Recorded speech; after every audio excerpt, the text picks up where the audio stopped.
Hello, y'all. I'm Christy, and right now I am in Enid, Oklahoma, at the Enid Memorial Wall. Um, is the Woodring Wall of Honor in Enid, and it's the Vietnam Memorial Wall. I have actually been to the Memorial Wall in Washington, D.C., but today we are in Enid because I don't have the finances to go to Washington, D.C. In my research, I have found out that there were 58,220 Americans that died in Vietnam. As of 2022, the U.S. Defense P.O.W. MIA accounting agency classes 1,244 as missing in action. 470 of those are deemed unrecoverable, meaning that there was conclusive evidence these persons were killed during the conflict, but they believe their bodies are unrecoverable. There are 8 nurses that died in Vietnam. 7 were Army and 1 was Air Force.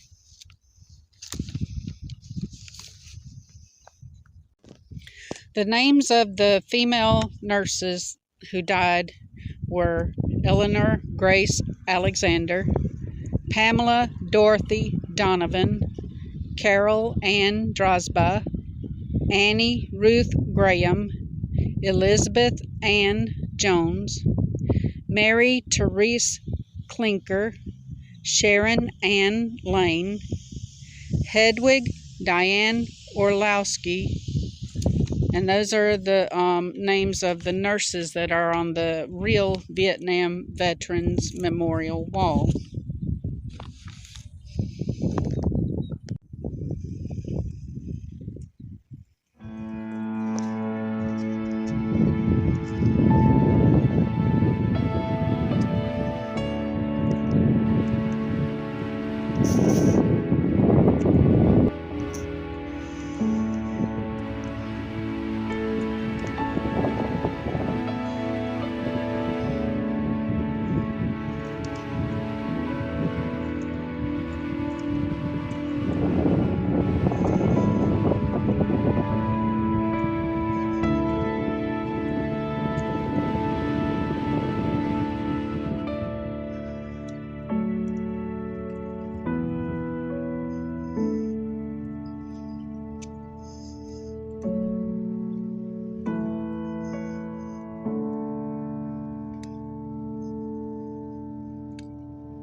One name that you will not find on here is the one that really caught my interest, is an American missionary. Um, Her name is Betty Ann Olson, and she, and along with Mike Bengay, and hold on one second. Okay, Betty Olson was born to missionary parents in Bouquet, Ivory Coast. She attended a religious school and a missionary college in Nyack, New York, and I hope I said that correctly. But anyway, she was held with Bengay and another Henry F. Blood, and they were held as prisoners. Olson and Henry Blood were captured during an attack on the hospital where they were working. For the next month or so, Bengay, Blood, and Olson were held in a P.O.W. camp in Darlak province, a day's walk for Ban Me Wat, and were held in cages. They were not allowed much of anything to eat. It's just their story was so typical of many of the POWs during that time, and they were told to keep moving. Their bodies were covered in sores, and like I said, just look into Betty Olson's life. And then it was so sad. They were moved to this area, and they were not told how to cook the hold on one second. Again, just look into the story of Betty Olson. They were held in this area, and they were allowed to go out and collect some bamboo to cook, but their captors did not tell them how to cook bamboo, and it actually needs to go through like a couple of boilings or something like that. And they so they cooked themselves a pot of bamboo, and they were basically tricked into almost killing themselves, because when you don't boil the bamboo correctly, it is like a poison. And anyway, Olson and Blood, along with Bengay, were among 2,500 Americans, including several civilians who are still unaccounted for and missing, or prisoners from the Vietnam War. Since the war ended, over 10,000 reports have been received.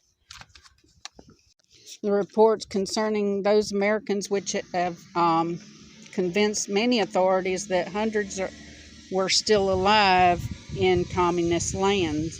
But anyway, this wall, my point of coming here was to pay a tribute to those that were killed or captured and missing.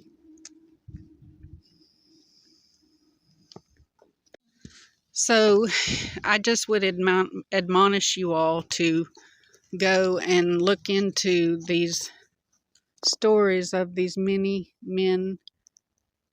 And like I said, there were many female nurses and missionaries that gave their lives for our country.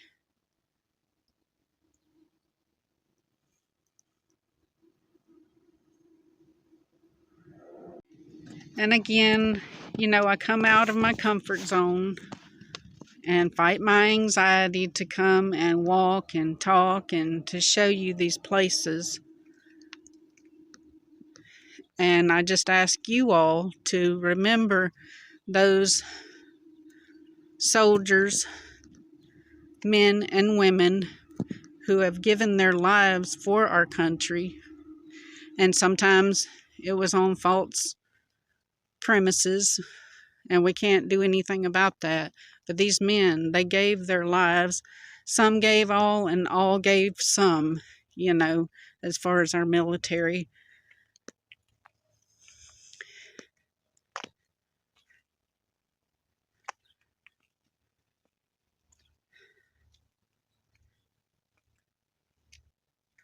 And I think it's wonderful that the city of Enid has taken it on themselves to move this wall and have a beautiful place.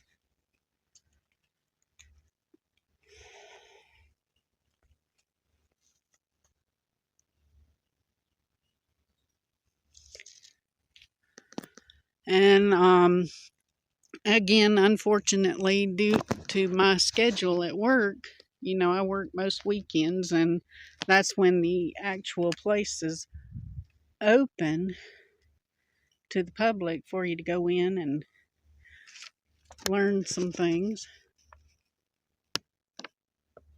It's still nice to come out here and walk around.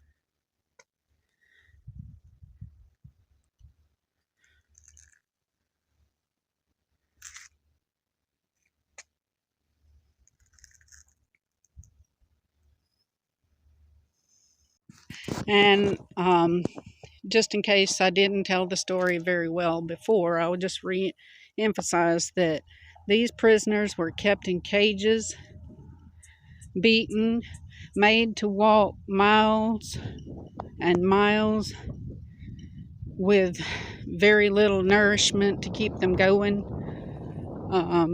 Just horrendous situations they were placed in.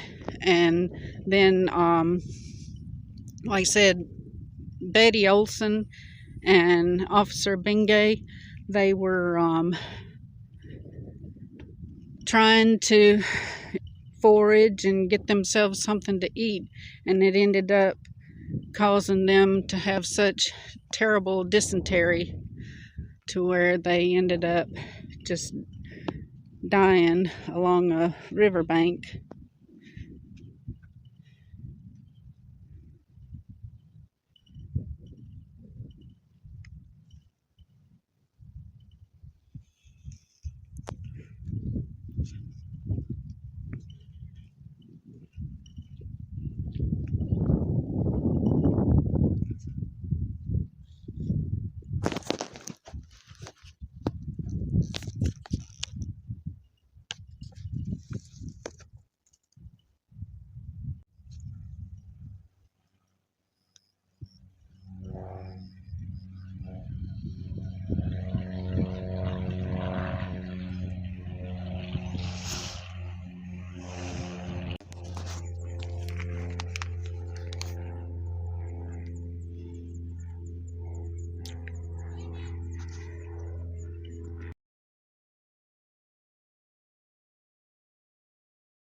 Hey y'all, I just wanted to come in and kind of give you some more information about Betty Olson and Michael Bengay, Benge.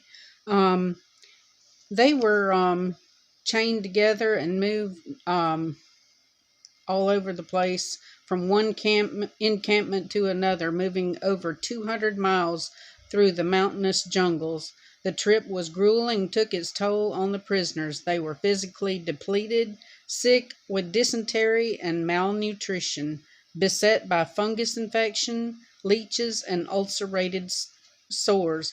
Mike Bengay contracted cerebral malaria and nearly died. He credits Olson with keeping him alive.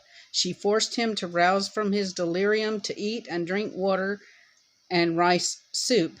Mike Bengay described Olson as a Katharine Hepburn type with an extra bit of grit. In the summer of 1968, the prisoners again on the trail were left exposed to the rain during the rainy season. Hank Blood contracted pneumonia, weakened steadily, and eventually died in July. July 1968 is one of the dates given by the Vietnamese. The other, according to the classified information the U.S. gave the Vietnamese through General John Vesey, indicates that Mr. Blood died on October 17, 1972. Mike Bengay says Blood died around July 4th. Blood was buried in a shallow grave along the trail with Olson conducting graveside services. Bengay and Olson were kept moving.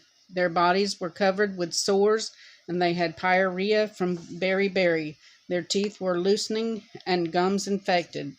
They spent a lot of time talking about good meals and good places to eat, planning to visit their favorite restaurants together when they went home. They moved every 2 or 3 days.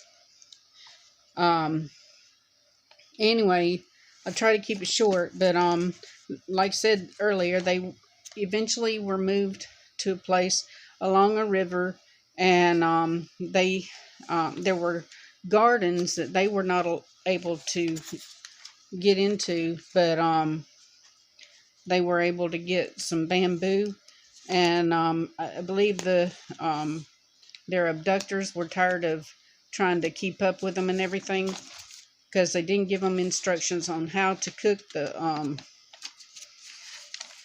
bamboo, and tell them it needed a second rinse, boil and then rinse and boil again. And anyway, she ended up, like I said, so bad off that she was just basically glued to her bed. And Michael Bengay did try to force her to eat and everything, but she had dysentery so bad. And anyway, she died along a river, and her body was never recovered because they couldn't remember where it was. But anyway, like I said, I just I get out there trying to do these walk and talks and everything, and I get so anxious that, and then like my paper starts flying everywhere, and so anyway, I get all frazzled. So, but I did want to do the honor of telling Betty Olson's story and ask you all to just look her up, and like I said, to think about these men and women that gave their lives for our country. Thank you for watching.